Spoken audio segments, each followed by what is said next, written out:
I think that the best place to begin is to take a walk around the camera and get familiar with the functions of the external buttons, switches, and other controls. And then we'll take a closer look at most of them during later chapters of the guide. I suggest that you get out your own camera and follow along. Now at times, you may want to pause the video to experiment with the settings and try things out for yourself. Also, keep in mind that often there are several different ways to achieve the same results. I'm not going to stop and point them all out. I'll show you one way, but don't be surprised if you discover a different way that works even better for you. So let's start with the power switch. To turn the camera on, you just rotate the switch to the on position, and the camera will be ready to shoot almost instantly. Now, located in the center of the power switch is the shutter release button. Pressing it halfway down will activate the autofocus and auto exposure functions so that the camera can start making its calculations for taking the best picture. And fully depressing the shutter release will trip the shutter and capture the photo. The most dominant feature on the top of the camera is the LCD control panel, which shows you a lot of important information about the camera's current settings. In fact, there are several dozen different settings that can appear at various times. But normally, you'll just see the battery status, the shutter speed, the aperture of the lens, an indicator for each of the two memory cards, the remaining capacity of the active memory card, the metering mode, the autofocus area indicator, the image size and quality settings, the autofocus mode, and the white balance setting. Now, learning to understand what all of this information means and then how to change the camera settings represented on the control panel will be very important to the results you'll get with the D7000. We'll be talking a lot more about these settings throughout the rest of the guide. At times, you may want to illuminate the LCD control panel so that you can see it better in low light. You can do that by rotating the power switch a little further and the panel will light up for about 5 seconds. Now, just above the control panel is the metering mode button for changing how the camera calculates the exposure for each picture, and the exposure compensation button that can be used to modify the camera's automatic exposure settings. To use either control, you just press the button down and turn the main command dial located at the rear of the camera to cycle through the choices. We'll talk more about these functions later on. Now, over on the other side of the camera, we find the mode dial for selecting the camera's shooting mode.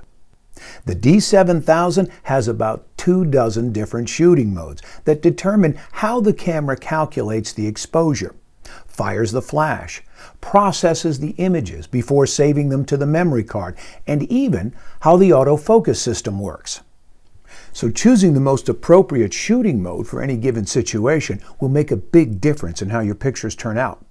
We'll take an in-depth look at the different modes later on, and I'll have some suggestions as to which ones to use, when to use them, and which ones to avoid using if you're serious about taking better pictures. During most of this guide, I'll be using the Aperture priority mode. So if you're following along with your own camera, turn your mode dial to A. The reason I point this out is because some of the functions we'll be talking about will work differently or not at all if you're using one of the other shooting modes. Located just below the mode dial and encircling it is the release mode dial. But before you can turn it, you must first press the release mode lock button right here. The release mode on the D7000 is the setting that determines what the camera does when you press the shutter button. Now, most of the time you'll want the camera to take just one picture, but sometimes you'll want it to fire off several pictures in a row. Or maybe you'll want to use the self-timer so that you can run over and get into the picture yourself. The choices are single frame. This is the mode you'll probably use most often. The camera takes one photo each time the shutter release button is pressed. Continuous low speed. This is a customizable release mode that allows the camera to shoot from 1 to 5 frames per second depending on how you've programmed its menu setting. The default speed is 3 frames per second. Continuous high speed. The camera will record up to 6 frames per second until you release the shutter button, or the buffer is full, whichever comes first. How many pictures is that? Well, about 100. So you're not likely to ever exceed the capacity of the D7000. Quiet shutter release. This mode is basically the same as the single frame mode, except that the mirror doesn't click back into place until you release the shutter button, thus allowing you to time the noise so that it's the least disruptive in quiet surroundings. Self-timer. Using the timer delays activation of the shutter by several seconds. The default length of delay is 10 seconds, but that can easily be changed to 2, 5, or even 20 seconds by changing its menu setting. Remote control. This release mode allows you to trip the shutter without even touching the camera, but it does require the use of an optional remote control, such as Nikon's ML-L3. With the camera's default settings, there's a 2-second delay after the remote's button is pressed, but that can be customized by changing the corresponding menu setting. And finally, there's mirror up. For really critical work, where rock-solid stability is required for perfect sharpness, this mode eliminates the vibrations caused by mirror movement when the picture is taken. For best results, you'll also want to use a sturdy tripod and a remote cable release so that you don't directly touch the camera during the exposure. But like I said, single frame is the shooting mode you'll use most of the time, so let's leave it set on that. Now on the front of the camera, you'll find quite a few additional controls. Starting at the upper left corner, there's the sub-command dial, not to be confused with the main command dial on the rear of the camera. The sub-command dial's primary purpose is to set the aperture of the lens when you're shooting with either aperture priority or manual exposure modes. Over here, this small light serves 3 purposes. First, it functions as the autofocus assist illuminator by shining a beam of light to help the camera focus whenever you're shooting in dark surroundings. Second, in self-timer mode, it blinks while the timer counts down. And third, if you've got red eye reduction turned on while you're using the flash, it lights up briefly to cause the subject's pupils to contract. Below the light is the programmable function button. You can customize the function button to do things like turn off the flash temporarily, lock the flash exposure, or even to change the metering mode. There are 20 options to choose from with the button's menu setting. Next, we have the depth of field preview button that allows you to stop down the lens temporarily to preview the depth of field. But an interesting thing to know about the D7000 is that the depth of field preview button isn't just a normal depth of field preview button. It's really a second function button. I like to think of it as function button number 2. Because anything you can do with the regular function button, you can also do with the depth of field preview button. The only difference is that this one comes pre-programmed for depth of field preview. Over on the other side of the lens, we'll start at the bottom and work our way up. This switch is the focus mode selector, and it offers you the choice of shooting with autofocus, assuming you have an autofocus capable lens, or manual focus. However, what you might not notice is that the center of this switch is actually a push button for selecting the autofocus mode. We'll talk about how it's used later. Next, we have the lens release button. One of the great things about having an SLR is the ability to change lenses to suit different shooting situations. And the D7000 is compatible with nearly every Nikon lens built since 1977. Just above that, we have the bracketing button. Bracketing is an advanced shooting technique where several shots of the same subject are taken in a row using slightly different camera settings. Later you can choose the one that looks best or even merge multiple photos together to create a composite shot that might be superior to any of the single frames. On the D7000, you can set up bracketing to vary the exposure, the flash output, active de-lighting, or white balance. Next, we have the flash mode button. Now, depending on which one of the shooting modes you're using, sometimes pressing the flash button won't do anything at all, because the flash will be controlled automatically by the camera. But in other shooting modes, pressing the button will pop up the built-in flash and activate it for shooting. But keep in mind, there's more to this button than just being a release switch for the flash. You can also hold down the button and rotate the main command dial to change how the flash fires. We'll talk more about that subject later. Now, when you're done with the flash, you just press it back down until it locks into place.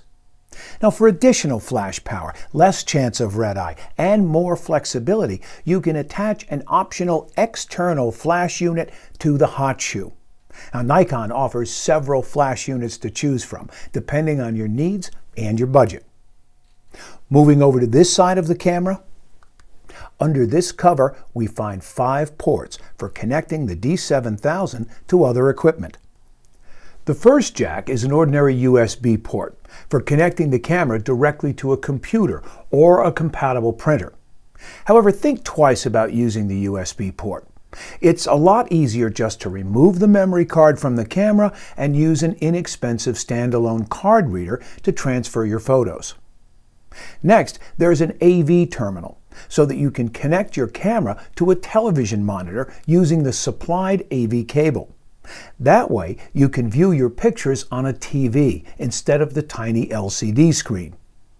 However, if you have a high-definition TV, I suggest that you use the HDMI terminal instead, so you can view your pictures and movies at much higher resolutions. Unfortunately, the necessary cable is not included with your camera. And just to warn you, a normal HDMI cable won't work. If you look closely at the terminal on the camera, you can see that the connector is smaller than the typical HDMI connector found on a television, cable box, or Blu-ray player. What you need is a cable with a normal HDMI connector on one end, called Type A, and a mini HDMI connector on the other end, called Type C. Most electronics stores that sell HDMI cables will have what you need in stock. The next jack is called the Accessory Terminal. This can be used for attaching an optional remote shutter release cable. Or you can use it with Nikon's optional GPS receiver to record the latitude, longitude, and altitude of every picture you shoot. And finally, the audio in terminal can be used to connect an external microphone for recording better quality sound whenever you're shooting movies. Now, moving around to the rear of the camera, you can't miss the impressive 3-inch LCD monitor with about 3 times more pixels than most other cameras. And just above that, we find the excellent Viewfinder with 100% coverage of the frame. There's a full array of status information shown in the Viewfinder, including the active focus point, the focus indicator, the shutter speed, the aperture of the lens, and the remaining capacity of the memory card. Other information might also be displayed depending on your camera's current settings. Before you start shooting, you need to take a second to focus the Viewfinder optics to suit your own eyesight. You can do that by turning the diopter adjustment dial until the information displayed in the Viewfinder appears sharp. Next to the diopter adjustment control is the Auto Exposure Lock, Auto Focus Lock button. And below that, we find the Live View switch. Live View enables you to display a real-time video image on the LCD monitor, instead of using the optical viewfinder to take your pictures. If you want to record a video clip while Live View is activated, all you have to do is press the Movie Record button to begin recording. In a later chapter, we'll take an in-depth look at live view and the best techniques for recording movies. Down here, the OK button ought to be self-explanatory. Anytime you want to make a selection from the menu screens, you just press the OK button. Surrounding the OK button is the multi-selector control, which functions kind of like a joystick for navigating through the menus and viewing the images that are stored on the memory card. During the rest of this guide, I'll usually refer to the buttons on the multi-selector as the arrow buttons. Right next to the multi-selector is the focus selector lock switch. When the switch is set on the L position, the selected focus point shown in the viewfinder won't change if the arrow buttons on the multi-selector are pressed. I recommend that you leave this unlocked most of the time. Next, we find the Info button. When you press the Info button, all of the information that is shown on the control panel will also be shown on the LCD monitor. This screen is called the Shooting Information Display. Now, while I would never want to give up having a control panel on the top of my camera, sometimes having the data shown on the rear monitor is a lot easier to see, especially when I have the camera sitting on a tripod at eye level. You'll notice that the Shooting Information Display doesn't just show the same data as the control panel, it also adds quite a bit more information. For example, here you can see the drive mode. And over here, the ISO speed. Maybe you didn't notice it was missing before, but with the camera's default settings, the ISO is not shown on the control panel or in the viewfinder. Now, I'm not sure why Nikon designed the camera that way, because knowing the camera's current ISO ought to be pretty important for any serious photographer. A little later, I'll show you how to make the camera show the ISO in the viewfinder. Down in this area of the screen, you can also see the movie quality setting, the high ISO noise reduction setting, active delighting, the color space, the depth of field preview button assignment, the function button assignment, the auto exposure lock, autofocus lock button assignment, the picture control setting, the long exposure noise reduction indicator, and a setting called auto distortion control that can help reduce barrel distortion when shooting with certain wide-angle lenses. But that's not all the Info button does. Watch what happens when it's pressed a second time.